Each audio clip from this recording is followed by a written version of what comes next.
Bukan a new child is created, a child is born, a son is given. Seorang dilahirkan. Lalu bagaimana dilahirkan? Karena inkarnasi, karena Roh Kudus bekerja. Itu sebab firman logos menjadi daging. Saya tidak berarti seperti Apolinaris, logos menjadi flesh, lalu tidak ada jiwa, tidak ada manusianya, karena hanya mempunyai satu daging seperti bentuk manusia, seperti dosetisme yang lain. Saya percaya Allah benar-benar menjadi manusia yang utuh melalui kelahiran daripada anak darah Maria, Virgin Mary. Saudara-saudara, lalu ini menjadi satu kesulitan bagi orang-orang yang tidak bisa terima kristologi orang kita. Bagaimana dia bisa dilahirkan melalui perempuan yang tidak pernah disentuh oleh laki-laki? Bagaimana seorang anak darah yang tidak pernah mempunyai pengalaman seks mendapatkan benih daripada bisa melahirkan anak?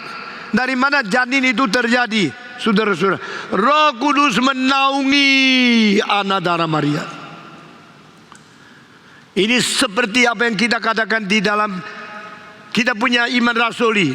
Aku percaya Roh Kudus menaungi anak darah Maria lalu melahirkan Yesus sebagai juru selamat kita di dalam sejarah. Ini kemungkinan kenapa? Karena tidak ada yang tidak mungkin bagi Allah yang Maha Kuasa.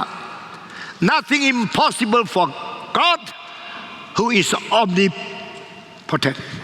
Allah yang Maha Kuasa bisa sanggup mengerjakan sesuatu. Roh sekarang menghinggap kepada seorang anak darah. Nah, ini adalah apa yang dikatakan oleh Nabi Yeremia. Aku mengerjakan satu hal yang baru. Aku akan menjadikan sesuatu hal yang baru. Di sini menjadikan tidak perlu kita menciptakan. Allah akan menjadikan atau memungkinkan something occurs. Ada sesuatu yang terjadi, yaitu wanita akan memproteksi pria. Bagi saya ini adalah kalimat yang begitu sama artinya dengan seorang anak darah akan melahirkan seorang anak laki-laki. Anak darah melahirkan anak laki-laki tanpa hubungan seks dengan laki-laki. Tidak mungkin. Karena kita semua mengetahui di dalam genetika ada XX, ada XY. Wanita tidak mungkin mempunyai XX dan XY. Hanya ada XX. Dan seorang perempuan kalau tidak ada kuasa dari atas, atau seorang laki-laki yang bersetubuh dengan dia, tidak mungkin dia melahirkan seorang laki-laki. Saudara-saudara, itu sebab kalau itu telur ayam daripada induk ayam yang dibikin bisa melahirkan telur, itu telur tidak bisa menjadi ayam lagi, karena dia hanya bentuk dari ayam betina yang melahirkan. Tetapi kalau itu adalah hubungan satu ayam jantan sama ayam betina, baru itu mungkin menjadi ayam yang dilahirkan sebagai ayam, bukan hanya telur untuk digoreng saja. Saudara-saudara, waktu Yesus lahir melalui seorang perempuan, kecuali perempuan ini hubungan seks sama laki-laki, mendapatkan sesuatu sperma, lalu akhirnya menjadi janin, lalu melahirkan seorang anak seperti engkau dan saya, dilahirkan oleh hubungan seks antara papa dan mama kita. Saya tidak berkata mengenai resmi nikah atau tidak. Kalau papa saya sama mama saya nikahnya resmi, ya. Nah, saudara-saudara, tapi perempuan yang tidak ada hubungan seks dengan laki-laki, kenapa bisa melahirkan seorang anak laki-laki? A son is born, a child is given, a newborn baby. Namanya adalah Immanuel. Allah menyertai kita. Berarti di sini ada pekerjaan daripada Allah yang Maha Kuasa menaungi dia. Ini ada satu hal di mana tidak mungkin terjadi dalam sejarah, tidak mungkin terjadi pada wanita lain. Tapi Allah yang campur tangan di dalam memperduli manusia, mengasihi umat manusia, mau mencari manusia, menebus manusia. Satu mujizat yang terbesar sebagai rahasia yang kita tidak mungkin mengerti terjadi. Roh menaungi anak darah Maria, melahirkan Yesus Kristus. Engkau bilang saya tidak bisa percaya ini. Saya orang ilmiah. Saudara kira ilmiah itu apa? Ilmiah itu kecil sekali semua. 1, 2, 3. Ilmiah itu kecil sekali. Yang disebut science itu artinya cuma I know. Di bahasa Latin skio, artinya I know. All science is only a kind of knowledge which you can apprehend, you can understand in the created world. Karena melalui rasio yang Tuhan cipta, maka kita sanggup menggali, kita sanggup menyelidiki, kita sanggup menemukan segala sesuatu dalil yang sudah Tuhan taruh di dalam alam semesta. Lalu kita menemukan itu namanya discovery. In science we discover. What is discovery? Ini hari saya memberikan contoh. Discovery berarti I remove the cover, I understand what is inside. Itu namanya discovery ya. Saudara-saudara, what is science? Science is I know. What you know? Because you remove the cover. Nah, I know. Before you remove the cover, you are uncovered. Sekarang engkau tertutup, covered by this. You don't know what is that inside. Tapi kalau tutupnya sudah dibuka, engkau bilang, now I know. Itu namanya science. Jadi ilmu pengetahuan itu tidak ada rahasianya. Ilmu pengetahuan yaitu saya tahu sesuatu yang dulu tidak tahu. Dulu tidak tahu, sekarang tahu, namanya kemajuan manusia. Sekarang saya sudah tahu, namanya I discover. Why you discover? Because you discover. Itu saja. Jadi what is penemuan? Penemuan yaitu pembukaan. Apa yang pembukaan? Membuka rahasia. Siapa yang buka? Kamu yang buka. Kau bisa buka? Lu manusia. Coba suruh kucing menyelidiki ilmiah, tidak pernah dia bisa menemukan apa-apa. Dia itu ku sama cing jadi kucing. Ku sama cing bagaimana menemukan, tidak bisa. No scientific research ability. Kucing tidak diberikan semacam kemampuan untuk menemukan apa-apa. Men are given the ability to discover the hidden truth of God in His creation. Allah menciptakan dunia ini, lalu Allah menyimpan rahasia dalam dunia ini. Lalu Allah memberikan manusia satu-satunya makhluk yang bisa membongkar rahasia, menemukan apa yang Tuhan simpan di dalam alam semesta. Itu namanya penemuan ilmiah. Ilmiah jangan diperilah, jangan diperdewa. Ilmiah hanya pengetahuan daripada manusia yang dicipta dengan kemampuan menemukan, lalu dengan penyelidikan rasio betul-betul menemukan. Sudah menemukan dari tidak tahu menjadi tahu. Waktu engkau tidak tahu menjadi tahu, yang berubah itu kamu. Sebelumnya tidak tahu, sekarang tahu. Ada perubahannya? Ada. Perubahan apa? Ya dari tidak tahu menjadi tahu. Itu perubahan kamu. Ilmiah tidak merubah dunia. Ilmiah tidak merubah kebenaran. Ilmiah tidak merubah pengetahuan yang tersimpan di alam semesta. Hanya bikin kamu yang dari tahu menjadi tahu, gitu toh. Ya kan?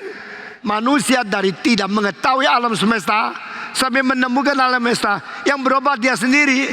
Dulu tidak tahu, sekarang tahu. I am changing. I change from to not know, now I know. Begitu saya mau tanya, kamu menemukan kebenaran? Tidak.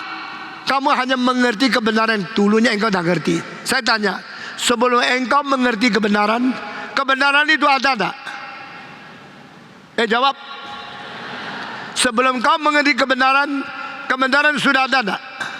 Setelah kau menemukan kebenaran, kebenaran ada tak? Bedanya apa? Ada di mana? Dulu kebenaran ada di kebenaran, tapi belum ada di otakmu. Sekarang yang sudah, oh aku tahu kebenaran. Sekarang kebenaran masuk otakmu. Kebenaran dari alam masuk ke dalam otak. Lu tahu itu apa? Karena anugerah Tuhan. Coba suruh anjing belajar, kasih uang $3 juta, bisa jadi PhD enggak? Hah?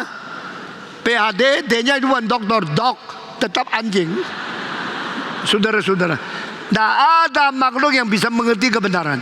The only being, the only life can understand the truth revealed by God, because the grace of God built in within your heart the rationality. Lalu build in the truth in the created nature. Lalu memberikan satu hasrat kepintaran dan genius kepada manusia. Anak kita itu pintarnya sampai mana itu anugerah Tuhan. Kalau anak kita memang idiot, kasih berapa ratus juta tetap idiot. Makin belajar makin kelihatan idiotnya. Kalau anakmu genius, tidak usah menjadi anak orang kaya, bisa jadi. Edison penemuan begitu banyak, umur 11 dapat surat daripada gurunya. Engkau kasih tahu sama mama, besok tidak usah sekolah lagi. Kenapa bu? Tidak usah banyak cerewet, bawa pulang surat ini. Surat itu dibawa pulang, mamanya buka. Ma, guru bilang saya tidak boleh baca. Mama yang baca ya. Dibuka kalimat pertama. I'm sorry to tell you, your son cannot be educated. Too stupid. Anakmu terlalu bodoh, tidak bisa dididik. Mulai besok tidak usah masuk lagi. Anak mamanya nangis, sudah nangis. Come here my son. Edison, Thomas, come here. Anaknya tidak tahu apa-apa, surat apa juga tidak bacakan. Ma, datang ke mama. Mamanya gendong dia, nangis. Air mata seperti hujan. Saya janji sama kamu, gurumu bilang engkau tidak ada gunanya, tidak bisa didik. Saya mamamu berjanji sama kamu, saya mendidik kamu sampai jadi. Itu mama yang agung. Akhirnya anak yang dibuang oleh sekolah menjadi orang yang membuat. Hari ini kita seminar hutang sama dia. Karena apa? Kita seminar di sini lampu bercahaya cahaya karena Edison yang menemukan. Anak yang tidak bisa dididik sudah menjadi berkat bagi beribu-ribu juta manusia sepanjang 100 tahun lebih ini. Edison orang abad ke-20 permulaan. Dia pakai cara hati, jiwa, kesabaran yang tidak pernah mau kompromi untuk menyelidiki bagaimana menemukan lampu. Dia gagal 1.700 kali. Terakhir waktu begitu listrik masuk, lalu itu menjadi cahaya. Wah, dia senangnya mengalir air mata. Finally I get it.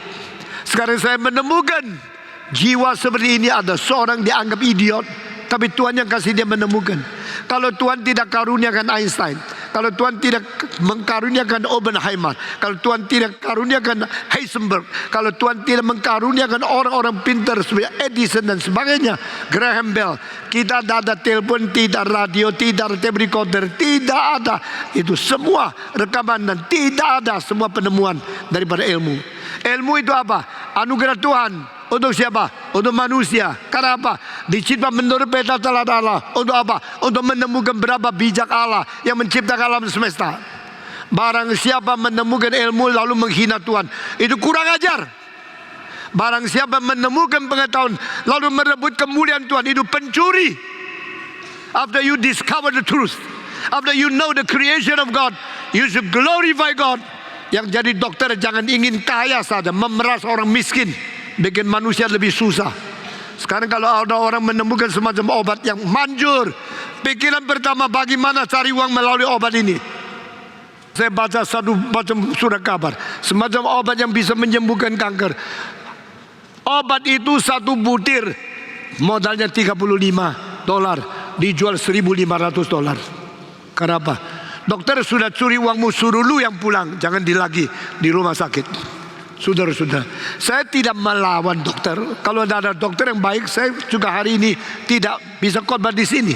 Tapi kalau dokter itu hanya untuk uang, bukan untuk membahagiakan manusia, menemukan segala sesuatu, bukan untuk memuliakan Tuhan, untuk memperkaya diri, itu dokter yang tidak baik. Saudara-saudara, we do everything in order to glorify God, to be beneficial for others. Kita kerjakan apapun untuk memuliakan Tuhan dan memfaedakan manusia. Amin. Kita menemukan apapun, kita bisa ada apa untuk memuliakan Tuhan dan untuk membahagiakan manusia. Amin. Saudara-saudara, dokter Kristen, polisi Kristen, jaksa Kristen, pengacara Kristen, presiden Kristen, atau profesor Kristen, hal pertama yang kau pikir, why I am here, why I am given the intellectuality, why I am given achievement in knowing science, is to glorify God and to be beneficial for others. Saya menjadi siapapun hanya untuk memuliakan Tuhan, Anda menjadi berkat bagi orang-orang di dunia ini. Sebanyak orang yang kau berkati, sesedikit orang anggap engkau minoritas. GRI salah satu gereja yang banyak bangsa, banyak suku masuk di dalamnya. Karena apa? Kita tidak berbau diskriminasi untuk suku apapun. Kita tidak mempunyai pikiran mau menjadi mayoritas lalu menggeser yang bukan sama dengan kita. Biar orang minoritas berpikir dan berfaedah untuk seluruh mayoritas, berjuang untuk benefit daripada seluruh mayoritas. Tuhan akan melepaskan kita daripada kesulitan sebagai minoritas. Orang Kristen Indonesia minoritas. Biar orang Kristen berjuang untuk berkat seluruh bangsa. Amin. Waktu orang Kristen memikirkan dan berjuang untuk kebajikan seluruh bangsa Indonesia. Bangsa Indonesia tidak akan menerima orang Kristen hanya karena engkau minoritas. Mereka mengatakan jiwamu yang begitu agung itu jiwa dikirim dari Tuhan. Mari kita mendukung semua. Saudara-saudara, Tuhan memberkati kita. Saya teruskan. Lalu Yesus yang turun ke dalam dunia, begitu turun kalimat dua muncul. Di tempat maha tinggi kemuliaan bagi Allah, di bumi sejahtera bagi orang diperkenan. Inilah kelahiran Kristus. Waktu Yesus ke dalam dunia untuk apa? To give back the glory to the God and to give the beneficial and the peace to the world. Di mana orang itu menjadi wakil Tuhan, di mana dia berada, dia membawa berkat inkarnasi, dia memuliakan Allah di tempat maha tinggi, dan dia memberikan faedah kepada seluruh umat di dalam dunia. Lalu Yesus bagaimana Allah menjadi manusia? The word became flesh, God became man. How can it be? Waktu Allah menciptakan dunia ini, dia ada tiga cara. Pertama, menciptakan Adam melalui tanpa laki, tanpa perempuan, cipta Adam.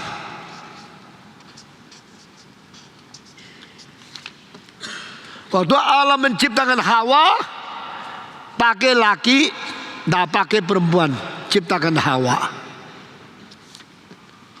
Waktu menciptakan Stephen Tong, pakai laki, pakai perempuan. Adam tidak ada papa, tidak ada mama. Tuhan bisa cipta? Bisa. Hawa ada laki, tidak ada perempuan. Lakinya siapa? Adam. Dari mana? Tulang rusuk. Begitu diambil satu, menciptakan Hawa, sumbernya laki, tapi tidak ada perempuan. Waktu Allah menciptakan Stephen Tong, ada laki, papaku, ada perempuan, mamaku, menciptakan manusia. Ini ciptaan Allah kepada manusia. Ada tiga macam yang sudah dilakukan. Tetapi untuk melahirkan Yesus Kristus, tidak pakai laki, tapi pakai perempuan, anak darah Maria, melahirkan Yesus Kristus. Inilah empat cara manusia pernah muncul dalam sejarah. Hasil tidak ada pria, tidak ada wanita, Adam. Hasil pakai laki, tidak pakai wanita, Hawa. Hasil pakai laki, pakai wanita, engkau dan saya. Satu-satunya cara yang tidak Tuhan loloskan, satu yang belum dipakai, yaitu tidak pakai laki-laki, hanya memakai perempuan, dengan naungan Roh Kudus kepada anak darah Maria, melahirkan Yesus Kristus. Mengapa engkau rasa ini tidak mungkin? Mengapa engkau berani membatas cara Tuhan pakai? Dari logika empat macam ini, satu-satunya macam yang tidak pernah dipakai oleh Tuhan, yaitu memakai perempuan saja. Tidak pernah campur, tidak perlu hubungan seks dengan laki-laki. Tuhan sanggup melahirkan Yesus dalam dunia. Kenapa tidak mungkin?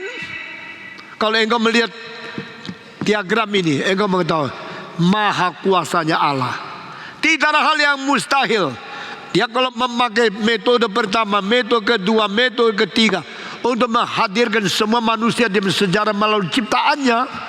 Kalau Allah mau menghadirkan inkarnasi, Yesus adalah firman menjadi daging melalui hanya naungan Roh Kudus kepada wanita. Tidak perlu sentuhan sperma dari pria. Kenapa tidak bisa? Sehingga kristologi bagi engkau, problemnya di mana? Tidak ada. Allah sanggup mengerjakan apa yang dia mau. Itu dari seluruh perjanjian lama. Halaman paling depan Tuhan mengatakan, benih perempuan akan menghancurkan benih dari ular. Hidup yang dilahirkan dari seorang wanita akan menghancurkan setan yang mencobai Adam dan Hawa. Iblis akan dikalahkan oleh seorang yang benih dari perempuan, karena dia bukan hasil daripada hubungan seks laki dan perempuan. Seorang benih perempuan akan datang. Dia akan menjadi menghancurkan, mengalahkan kuasa si penguasa maut, yaitu iblis, yaitu Yesus Kristus inkarnasi. Saudara-saudara, mari kita hari ini sebelum pulang, kita semua mendapatkan pengertian tentang kristologi yang sehat, yang logis, yang bisa dimengerti dan bisa bertanggung jawab. Kita bukan menjadi orang Kristen yang beriman sembarangan. Kita tidak menjadi orang Kristen yang ikut-ikutan saja, membabi buta, lalu menelan mentah-mentahan. Kita mempunyai kunyah, mempunyai pengertian digesting yang betul-betul bertanggung jawab. Saudara-saudara, Allah turun ke dalam dunia. Firman menjadi daging. Ini bukan hal yang tidak mungkin. Ini satu-satunya kemungkinan yang tidak ada pada semua agama, kebudayaan, atau semua khayalan, atau semua dari pikiran manusia. God is able to do the thing according to His own will, according to supralogical law, according to His almightiness. Dengan kemahakuasaan, dengan melampaui marifat manusia, melampaui semua dalil daripada logika, Allah yang tidak terbatas, Allah yang kekal, Allah yang sumber kebenaran, Allah yang berbijak tertinggi, sanggup mengerjakan hal yang tidak dimengerti oleh marifat, yang tidak mungkin dipikirkan oleh human imagination, yaitu dengan campur tangan Dia untuk melampaui physical and natural law with His intervention. Campur tangan Allah yang mempunyai kuasa supra alam, melampaui semua yang dicipta oleh Dia, melakukan sesuatu yang diinginkan. Ini mungkin sehingga Yesus lahir di dalam dunia. Saudara-saudara, Yesus Kristus yang turun dari surga lalu masuk ke dunia adalah berlainan dengan setan yang dari bawah naik ke atas. Saudara-saudara, di dalam stoicisme mengatakan itu Allah menciptakan logos. Dan di dalam juga itu gnosticisme mengatakan ada dua logos. Yang satu akhirnya melawan Tuhan, yang satunya mentaati Tuhan. Logos yang mentaati Tuhan itu Yesus Kristus, yang melawan Tuhan itu jadi setan. Saya tidak mau pakai istilah logos untuk setan, karena tidak ada sama sekali dasar Alkitab. Tapi berkata bersaudara, kalau menurut apa yang Alkitab katakan, Allah melahirkan Kristus di dalam kekekalan, eternal generation. Allah menciptakan penghulu malaikat, itu namanya archangel. Di dalam kegagalan. Tapi Kristus adalah sebelum dunia dicipta. Tetapi malaikat penghulu adalah sesudah dunia roh dicipta. Sehingga ini ada kekekalan yang tidak ada sumbernya, terus sampai kekekalan. Ini ada permulaan. Allah menciptakan dunia roh, sesudah Allah menciptakan dunia materi. Malaikat dicipta di dalam dunia roh, manusia dicipta dalam dunia materi. Malaikat dicipta sebelum manusia dicipta. Malaikat dicipta di dalam kekekalan yang terbatas ciptaan. Yesus dilahirkan di kekekalan yang tidak terbatas, yaitu kekekalan itu sendiri. Sehingga no way to compare, no way to equalize. Tidak boleh kita mempersamakan. Di dalam dunia kekekalan, setan ada, Kristus ada, semua sebelum manusia dicipta ada di dalam kekekalan lain. Kekekalan dari dirinya Allah adalah kekekalan yang tidak perlu sumber dan perlu permulaan. Kekekalan dari yang dicipta ada kekekalan yang permulaan, perlu sumber. Siapa sumbernya dari kekekalan yang terbatas? Allah. Siapa sumber daripada daya kekekalan yang berada yang terbatas? Allah. Siapa yang menjadi pemula dan pencipta di kekekalan yang dicipta? Allah. Dari waktu kita bicarakan kekekalan, ada dua macam. Kekekalannya Allah sama kekekalan yang dicipta. Kekekalan Allah, kekekalan yang kekal, dari kekal sampai kekal. Kekekalan daripada yang diberikan kekekalan, yaitu malaikat dan manusia. Kekekalan yang dicipta, itu lain lagi. Nah, saudara dengar sini, manusia yang dicipta di dalam keadaan sudah roh selesai dicipta. Dunia manusia, dunia fisika, dunia materi ini dicipta. Lalu satu-satunya makhluk yang diberikan kekekalan oleh Allah di antara semua yang dicipta yang bersifat materi cuma manusia. Human being are the only being created with the eternity supra than the material physical body. Manusia adalah satu-satunya makhluk yang dicipta di dalam keadaan sudah mempunyai tubuh fisika natural, masih diberikan sesuatu bahan yang tidak berhenti adanya. Itu kekekalan yang dicipta untuk manusia. Tetapi Kristus tidak di dalam dua kategori ini. Yesus bukan satu yang kekal seperti malaikat kekal. Karena malaikat yang kekal dicipta, Yesus tidak. Yesus dilahirkan sebelum dunia diciptakan. Yesus dilahirkan sebelum dunia ciptaan materi atau fisika yang lain diciptakan oleh Tuhan. Dari kekal dia dilahirkan. kekekalannya ada kekekalan yang equalize sama dengan Allah. Yesus adalah Allah dan dia mempunyai kekekalan yang sama dengan Allah. Dan saudara-saudara, lalu Yesus datang ke dalam dunia inkarnasi, ke dalam dunia ini, dunia yang dicipta ini.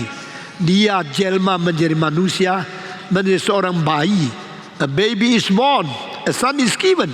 A son, seorang laki-laki. Ini semua interupsi dan tangan Tuhan yang campur di dalam dunia ciptaan, di dalam dunia yang digarap, dicipta oleh Tuhan. Dan di situ ada supernatural power intervenes. This the natural power. The creator intervenes in the created world. Allah sang pencipta campur tangan di dalam dunia yang dicipta. Allah yang tidak terbatas masuk dalam dunia yang terbatasan. Allah yang mencipta sendiri mengunjungi dunia yang dicipta. Ini namanya inkarnasi. Pada waktu Yesus datang ke dalam dunia menjadi yang inkarnasi sebagai manusia. Nah saudara-saudara, karena dia bersumber kekal masuk ke sementara, maka dia melampaui sumber kekal yang dicipta. Dia mempunyai kuasa tidak terbatas masuk ke dalam dunia terbatas, maka dia mempunyai kuasa lebih besar dari archangel. Maka dari sini menembus orang yang dikuasai oleh archangel ini ada kemungkinan. Karena yang disebut archangel berontak kepada Tuhan sudah dijatuhkan statusnya menjadi setan. Dan setan tidak lagi di tempat maha tinggi. Dia mencegat di tengah-tengah tidak maha tinggi, juga tidak maha rendah. Di tengah-tengah Allah terbatas tinggi dan manusia di bumi, di tengah angkasa dia pakai semayam, dia pakai taktanya untuk menjadi perintah Allah dan penghambat manusia, menjadi perintah kehendak Allah, jadi pencoba dosa manusia. Setan punya 3 pekerjaan. Pertama, melawan Tuhan. Kedua, menggoda manusia. Ketiga, menuduh gereja. Saudara, Satan dan 3 greatest work to oppose God, to tempt man, and to accuse of the holy people of God. Dia menentang Tuhan, maka disebut setan kau. Apa artinya setan? Penantang, pergi daripadaku, nyalain kau, diusir dari tempat maha tinggi. Maka namanya setan. Saudara-saudara, setan yaitu pengganggu, penghambat, perintang, pemberontak. Itu namanya setan. Ya. Lalu dia sudah turun dari angkasa, dari surga. Dia sudah dijatuh ke angkasa. Dia tidak mau turun ke bumi. Dia masih ingat dia punya jasa, dia punya harkat, dia punya kedudukan aslinya tinggi.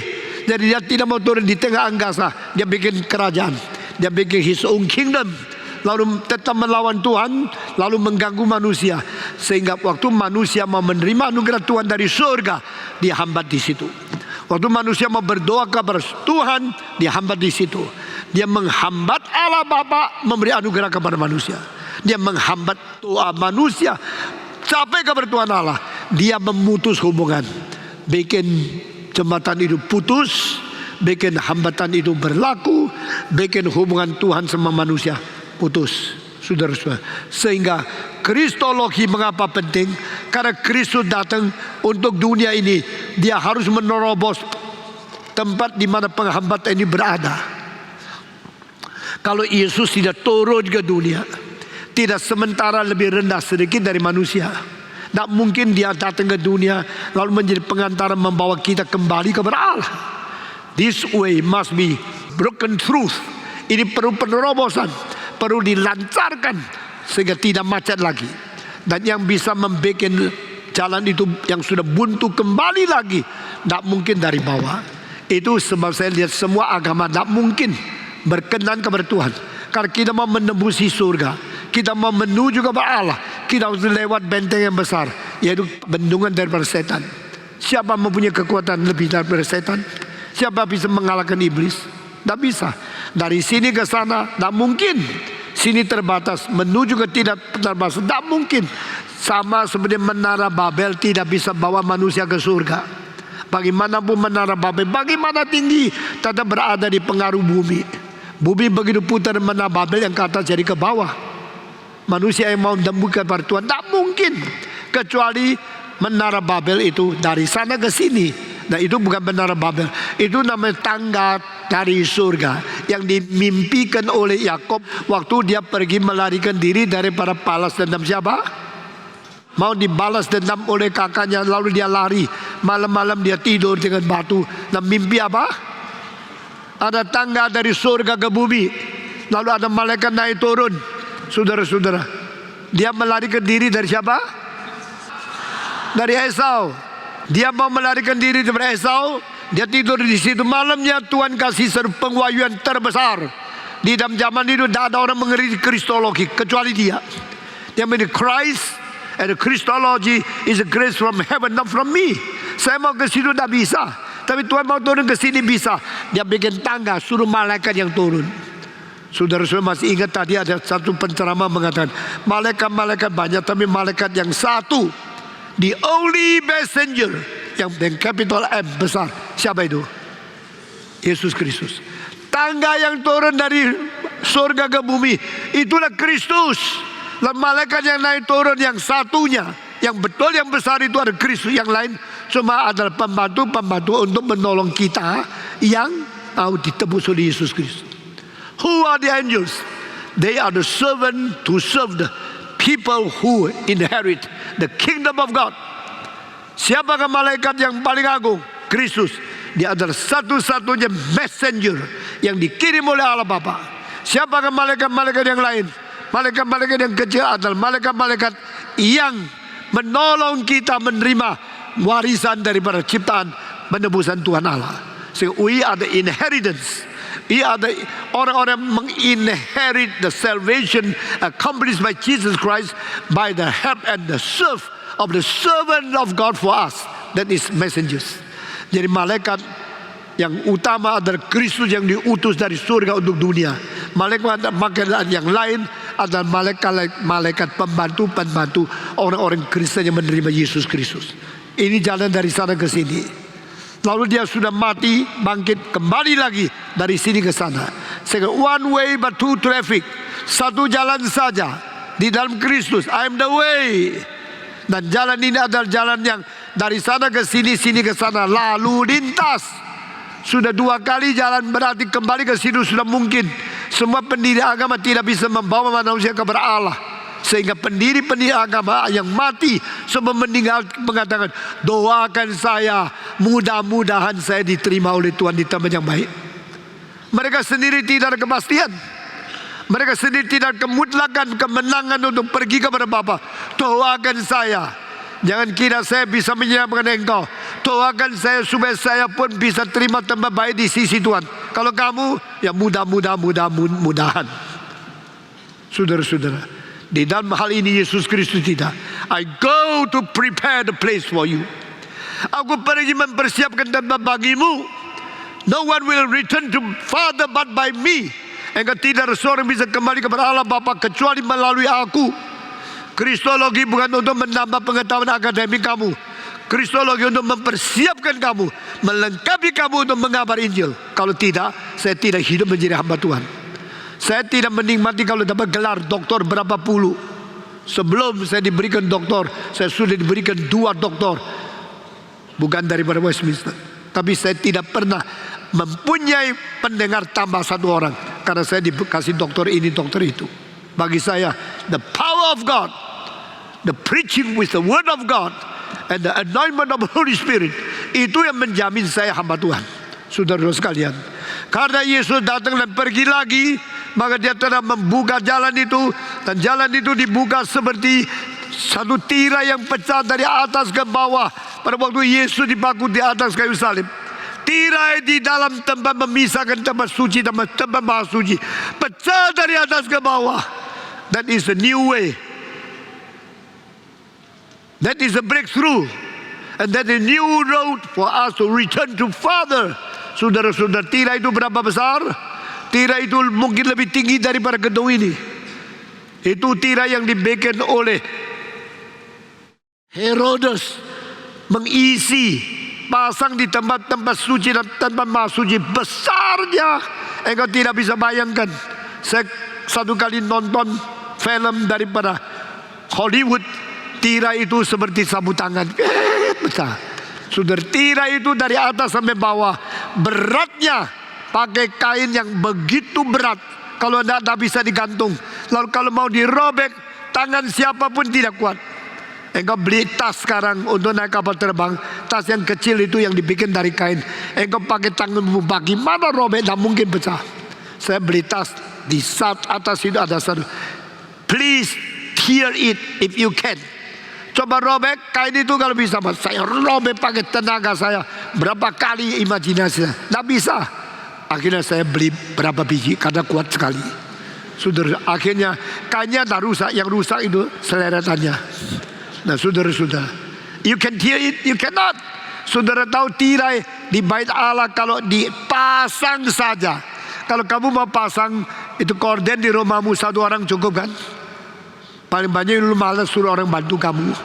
Tapi tirai yang di tengah-tengah tempat suci sama tempat suci, kalau mau dirobek, itu korden yang engkau pasang satu orang cukup untuk rumahmu.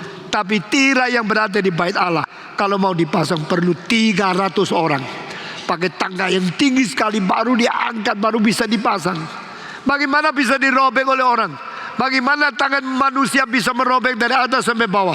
Kecuali tangan Allah campur di dalam dunia ini. Dan dengan Allah tangannya merobek, baru atas sampai bawah pecah. Kalau atas sampai bawah sudah pecah, berarti no more cover, no more hindrance. Tidak ada hambatan, tidak ada sesuatu yang separasi kita, tidak ada sesuatu yang merintangi kita. Kita boleh langsung datang kepada Tuhan. Itu sebenarnya new and the living way. Yesus mengatakan, akulah jalan. Jalan ini dibuka karena aku pecahkan tubuhku. Aku mati mengalirkan darah, menyerahkan nyawaku. Aku membacakan tubuhku supaya engkau boleh melewati aku kembali kepada Bapa. No one come to the Father but by me. Hanya melalui aku yang mati, melalui aku yang memecahkan tubuh, melalui aku yang mengalirkan darah, melalui aku yang dibuang oleh Allah, sehingga aku berteriak, my God, why hast thou forsaken me?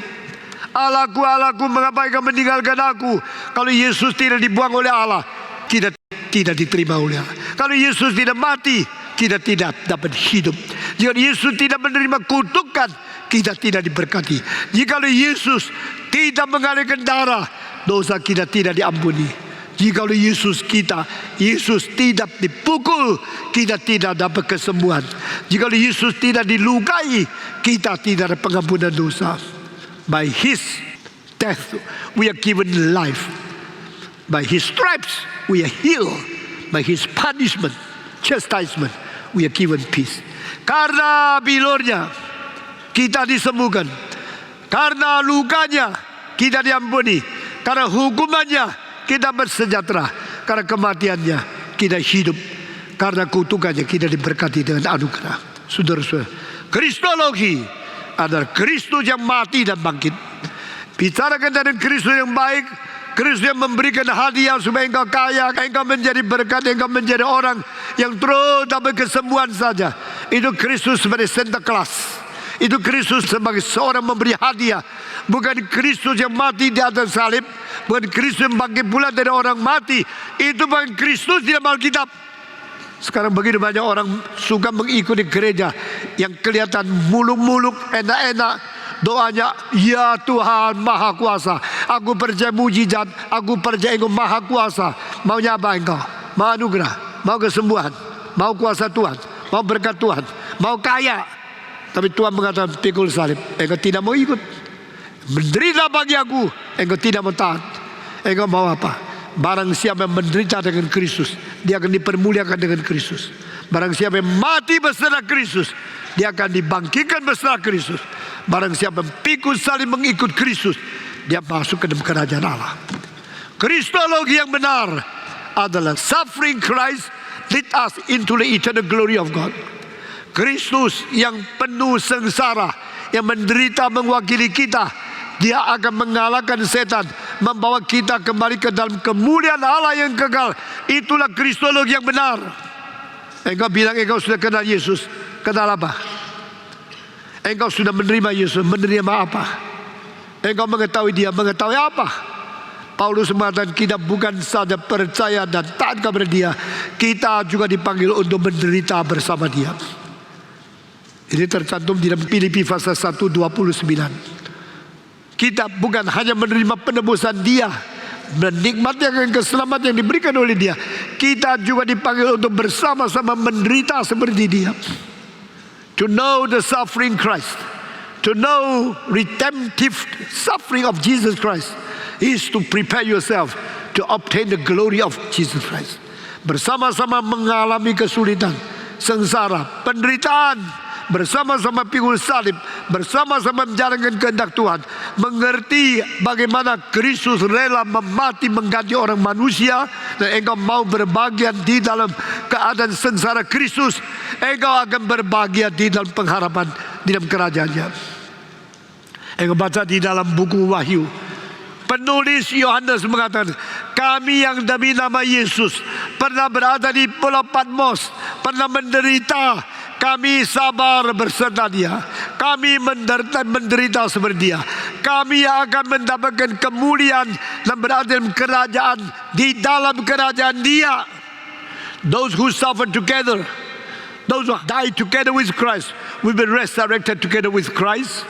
Suffer together with Christ, will be glorified together with Christ, and will live Him forever and ever to sit beside the right hand of Jesus Christ, to judge over the whole world. Saudara-saudara, ini semua kalimat kita simpulkan dari kitab suci. Tak ada satu yang lolos. Barang siapa yang pikul salib mengikut Yesus Kristus, dia menjadi muridnya. Barang siapa yang tidak mau menyangkal diri, tak mungkin mengikut Yesus Kristus. Barang yang mati beserta kematian Kristus akan bangkit beserta kebangkitan Kristus. Barang siapa yang menderita beserta Kristus akan mendapatkan kemuliaan beserta kemuliaan Kristus. Karena Dia adalah jalan yang datang sehari ke sini. Dan saudara-saudara sekalian, Yesus mengatakan kalimat kedua, I am the way and I am the truth. Aku adalah jalan, aku adalah kebenaran. The truth berarti satu, the only truth. I am that truth. Aku adalah kebenaran satu-satunya yang itu. Artinya apa? Banyak orang mengalami, banyak orang klaim dia ada kebenaran. I have the truth. I'm seeking up the truth. I'm lifting up truth. I'm preaching the truth. I'm defending the truth.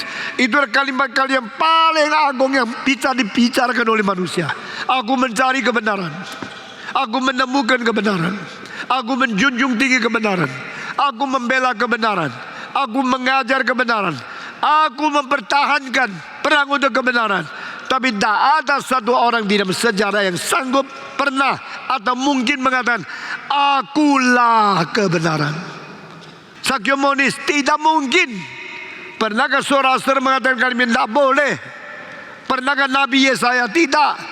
Pernahkah Rasul Paulus? Tidak. Semua manusia, alangkah besarnya kedudukan dia di agama, tetap tidak mungkin karena dia manusia. Dia adalah manusia yang boleh mencari kebenaran.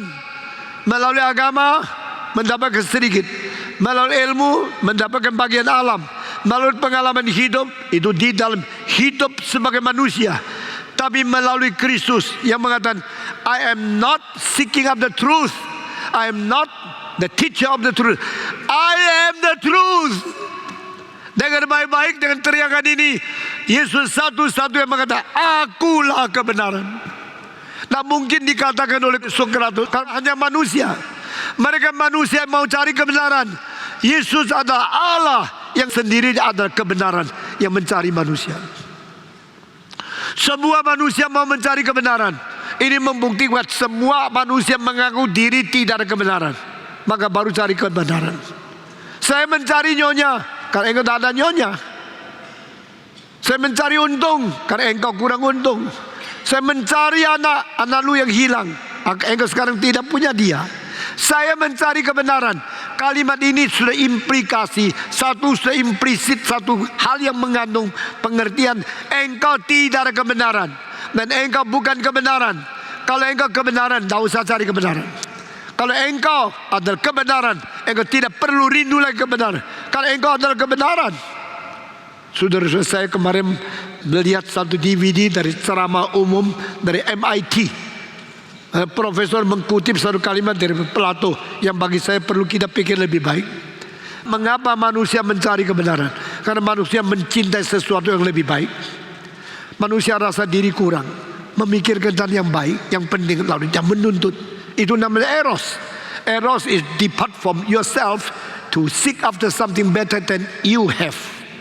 Saya ingin lebih pintar, maka saya cari guru. Saya pergi bayar uang banyak, pergi ke profesor di Amerika, pergi sekolah di sekolah tinggi. Saya ingin mendapat karena saya rasa diri kurang. Lalu dia mengatakan satu kalimat, kalau kita mencari kebenaran, sedang kebenaran itu kurang, baru kita cari. Kalau kita cari yang lebih benar, berarti yang lebih benar itu lebih besar dari saya punya. Tapi kalau kebenaran itu ada pada dirinya, dia adalah sendirinya kebenaran, tidak usah cari lagi. Apakah dia masih ada rindu, ada cinta untuk sesuatu yang dia sudah ada, tidak perlu lebih tinggi dari dia. Maksudnya Allah masih perlu mencari kebenaran. Allah masih mencintai kebenaran. Kalau Allah itu kebenaran sendiri, kalau kita mencari bahagia, karena kita kurang bahagia. Kalau mencari sempurna, karena kita kurang sempurna. Kalau Allah itu sempurna, Allah itu sudah paling bahagia. Apakah Allah itu mau cari sesuatu lagi? Ya, ini sekarang saya tidak mengajar filsafat. Akhirnya eros selalu dari bawah ke atas. Dan pada waktu Allah mengatakan dia agape, dia tidak perlu yang cari lebih besar dari dia. Dari atas ke bawah. Eros dari bawah ke atas, agape dari atas ke bawah. Eros daripada kurang mencari yang lebih. Agape yang sudah penuh mencari yang kurang. Di sini perbedaan. Kristologi bukan penemuan dari manusia, bukan usaha dari agama, bukan sesudah arah daripada manusia yang terbatas, berdosa, kurang sesuatu dan memerlukan sesuatu. Kristologi adalah Allah yang sempurna, yang maha tinggi, yang paling mulia, yang betul-betul di dalam kekekalan, yang self-sufficient, self-existing, self-immortal, self-eternal existing God. Allah yang ada pada diri, Allah yang tidak pernah berkekurangan, Allah yang self-sufficient. Dia turun merendahkan diri dari atas ke bawah. Itu namanya agape. Agape bukan eros. Eros dari kurang menginginkan yang lebih, yang tidak sempurna merindukan sempurna. Agape adalah yang sendirinya penuh, sufficient, eternal, fullness of the absolute God. Come down to seek after the limited being. Dia mencari kita, saudara-saudara. Sehingga pada waktu Yesus mengatakan akulah jalan, berarti dia inisiator, dia sumbernya dari sana ke sini. Waktu dia mengatakan akulah kebenaran, berarti dia tidak perlu merindukan yang lebih sempurna, karena dia sendiri adalah kebenaran. Kalau saya terus mengupas ini tiga istilah, saya akhirnya menjadi sangat menikmati sekaligus sangat capek. Karena pikiran itu mesti mendalam terus. Kalau bisa saya baca semua filsafat manusia tentang hal ini, tapi begitu terbatas adalah manusia. Hanya waktu saya kembali kepada Kristus, saya mendapatkan semua jawaban, saudara-saudara. Dan saya akan berkata kepada saudara, Yesus sama setan justru bedanya. Setan itu terbatas, dicipta. Setan itu bukan yang kekal ada pada diri. Maka setan perjalanan adalah menuju ke atas secara ilegal. Maksudnya setan dicipta, setan adalah dari bawah dan dia mau ke atas. Yang tidak layak, yang tidak sempurna, yang dicipta, yang bernoda, yang berdosa. Dia mau melepaskan diri dari tempat ini, pergi menuju kepada yang tertinggi, ingin bersama dengan Tuhan. Tuhan, aku ingin bersama dengan engkau.